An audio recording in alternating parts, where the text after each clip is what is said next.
ازيكم عاملين ايه؟ يا رب تكونوا بخير وفي احسن حال وانتوا بتشوفوا الفيديو ده. تعالوا بقى نعمل النهارده مع بعض بسكويت العيد، بسكويت النشادر البسيط السهل بدون اي تعقيدات وبدون اي مكونات غريبه. هنعمل النهارده مع بعض البسكويت بتاع زمان على طريقه امي، ربنا يبارك فيها ويديها الصحه. يلا بينا نبدا على طول.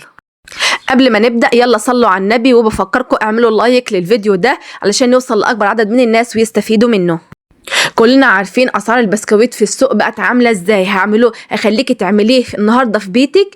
بصي بطعم بقى مفيش احلى من كده. اول حاجه معانا البيض ده كتير لان احنا هنعمل كميه، وهكتب لك تحت الفيديو في صندوق الوصف المقادير بتاعه الكيلو، وبعد كده لو انت عايزه تزودي تضاعفي المقادير. احنا اول حاجه معانا البيض، بعد كده معانا الفانيليا والبيكنج باودر، ومعانا ريحه برتقان بتجيبها من عند العطار، ومعانا النشادر. ريحه البرتقان دي بتجيبها من عند العطار، بتقولوا ريحه برتقان. واصلا انت مثلا لو عايزه تعملي مقادير كيلو بسكويت او اي نوع، انت لو رحت للعطار بيبقوا عارفين يا جماعه. مثلا قول له انا عايزه مقدار كذا كيلو بسكويت، هيجيب لك كل حاجه تخص البسكويت. بعد كده معايا السكر ومعايا البرتقان، لان انا هحتاج البرتقان كمان اعزز بيه الطعم في الوصفه بتاعتي. البرتقان بيودي البسكويت في حتة تانية خالص. اللي مش بيعمله بالبرتقان جربيه بالبرتقان وهيفرق معاكي جدا. وطبعا معايا السمن زي ما قلت لكم، معايا كمية المقادير كتير لان انا هعمل كمية كبيرة. اول حاجة بعد هطحن السكر لازم يكون مطحون بودر. هحط عليه السمنة او الزبدة بتخلي البسكويت انعم، بس انا هنا استخدمت السمنة وبرضو نوع كويس. هفضل بقى افرك السكر في السمن لحد ما يكون معايا القوام كريمي، ما تزهقيش بقى من الفرق. بعد كده البيض بتاعي هفرمه في الخلاط، وهحط عليه الفانيليا، وهنزل بيه على السكر المطحون والسمنه اللي انا عملتهم مع بعض لحد ما بقى القوام كريمي. وافضل اخلط البيض مع السكر مع السمن لحد ما البيض يختفي تماما، لحد ما الشكل معايا يكون كده ويكون ناعم كده. ركزوا في الفيديو ده، واي حاجه انتم مش فاهمينها اكتبوا لي في التعليقات، وهكتب لكم كل حاجه في الوصف في صندوق الوصف تحت الفيديو، وهكتب لكم برضو كل حاجه في التعليق. بعد كده ضفت عصير البرتقان وضفت معاه ريحه البرتقان، وطبعا بنقلب كله مع بعضه زي ما انتم شايفين. بعد كده هنزل بالدقيق بتاعي واحدة واحدة، ما تنزليش بكمية الدقيق كلها مرة واحدة، هننزل بشوية بشوية لحد ما كل المكونات تندمج مع بعض. بعد كده هنزل بالكمية التانية وهكذا لحد ما اخلص كل الكمية اللي معايا. القوام بقى بتاع العجينة في النهاية بيكون طري وناعم، وطبعا بندخل الدقيق. القوام في النهاية بيكون طري وناعم ومتماسك. دي عجينة البسكويت، وطبعا بتتشكل على طول، ما بنسيبش البسكويت، عجينة البسكويت تقعد يعني. هنا بفضل اضيف دقيق بدقيق لحد ما عجينة البسكويت بتاعتي تبتدي تتكون.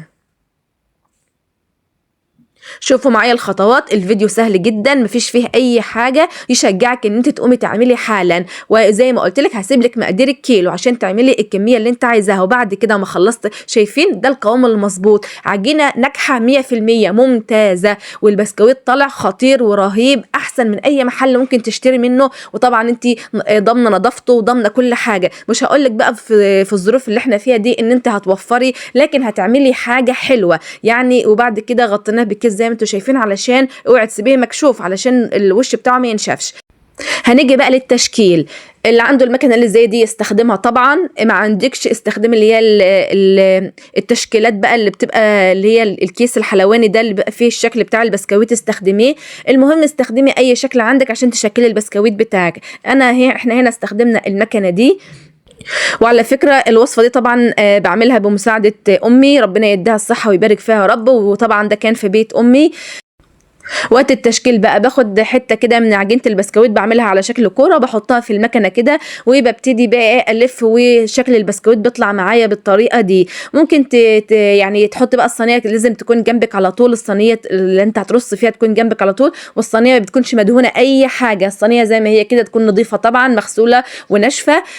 بلف كده بالمكنه وبستقبل قطعه البسكويت، بقطع كده حته كده زي ما انتم شايفين كده مناسبة، يعني ما تكونش طويلة قوي ولا قصيرة قوي، يعني خليها وسط عشان تكون حلوة. وبعد كده يا اما حد يكون بيساعدك، يعني انت تلفي مثلا وحد ياخد منك البسكويت يرص في الصينية، بيكون اسهل واسرع. زي ما احنا شايفين كده. طبعا الفرن بتاعنا هيكون سخن، متسخن من قبلها. الصواني طبعا هاخد صينيه بصينيه ادخلها الفرن على درجه حراره هاديه، وتكوني قاعده جنبها لحد ما البسكويت بتاعك يستوي. ما ينفعش تشغلي الفرن وتسيبي البسكويت وتمشي، لان هو بيستوي بسرعه، ودرجه الحراره بتاعه الفرن بتكون منخفضه علشان البسكويت بتاعك يستوي ويكون حلو ومقرمش.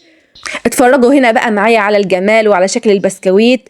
والله بصوا اعملوه بطريقتي هتدعي لي، ولو عملتيه وطلع ناجح معاكي ارجعي تاني في التعليقات وقولي لي ان البسكويت طلع ناجح معاكي علشان تشجعي غيرك يعمله.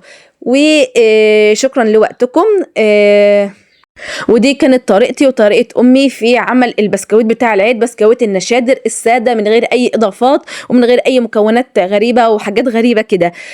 لو انتوا عندكم طريقة تانية بتعملوا بيه البسكويت وبيطلع ناجح معاكم قولوا لي في التعليقات برضو نستفيد من بعض. ولو عندك أي تعليق أي ملاحظة أي إضافة على الفيديو قولي لنا طبعا، علشان احنا كلنا بنتعلم من بعض. وأكون شاكرة ليكم جدا جدا، وكل سنة وانتم طيبين وتعملوا أحلى بسكويت وأحلى كحك. واستنوا فيديو الكحك هنزله ان شاء الله قريب. وادعموني طبعا، واللي مش مشترك يعمل اشتراك، اللي مش عارف القناة يعرفوا اصحابكم، عرفوا اصدقائكم، خلوا القناة بتاعتنا تكبر، هي قناتكم. شوفوا لي بقى الجمال والحلاوة اللي في البسكويت ده، يعني مفيش احسن من كده مهما اوصف فيها، في الشكل، في الطعم، في اللون، في الريحة، في كل حاجة طالع ناجح 100%. ومش هتشبعي منه وهتعمليه على طول، حتى لو مش عيد هتعمليه على طول، لان هو سهل وسريع وبصي في كل حاجة. اتمنى تدعموني، تضغطوا على زر اعجبني، تعليق حلو منكم، والسلام عليكم ورحمة الله وبركاته.